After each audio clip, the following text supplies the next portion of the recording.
dado ver cuál es el comportamiento de emisiones de radio en diferentes lugares que se le llaman del espectro electromagnético, ¿no? Ustedes ya están viendo que diferentes tipos de fenómenos o de fuentes, ya sean artificiales o naturales, pueden generar ondas electromagnéticas de distinta frecuencia. Y ahí están, por ejemplo, esa separación de las ondas de acuerdo a su frecuencia, digamos, central, y los usos que tienen. Entonces, por ejemplo, la idea de este equipo es que junto con elementos como estos o algún otro, ustedes puedan ver el comportamiento en particular, por ejemplo, de las intensidades que poseen las ondas electromagnéticas generadas por algún tipo de fuentes. Uno de los usos más, digamos, importantes de este equipo, no es el único, es precisamente para lo que se llama el monitoreo del espectro radioeléctrico, es decir, tener una idea de cuáles son las características de las ondas que emiten diferentes fuentes, en términos de su frecuencia, en términos de su amplitud y de otras cosas que se llama su ancho de banda. Ustedes lo van a ver luego.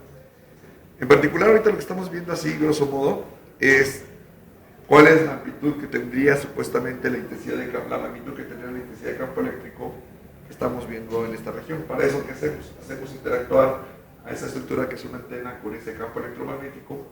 El resultado de eso es la generación aquí de una tensión eléctrica.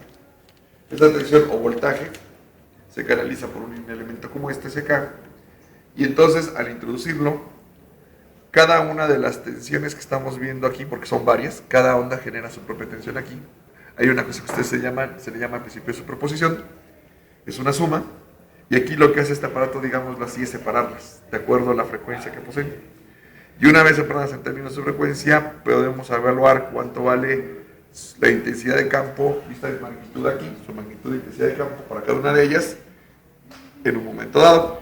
Entonces, aquí en este eje serían los valores de frecuencia, y aquí en este eje, en este caso lo que estamos midiendo es la potencia que la tensión aplicada aquí genera en este elemento. Tiene aquí un resistor interno, bueno, no es tan directo, pero tiene un resistor equivalente interno, y lo que hacemos es que al hacer actuar ese voltaje sobre ese resistor, se genera una potencia y es lo que estamos calculando aquí.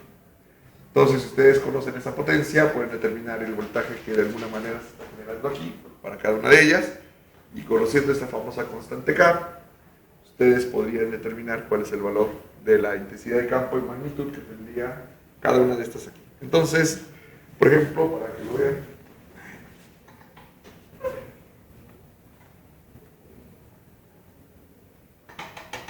entonces, por ejemplo, aquí, todo esto que está aquí, son básicamente las emisiones de FM que ahorita se está logrando captar, digámoslo así, en esta zona por parte de esta antena.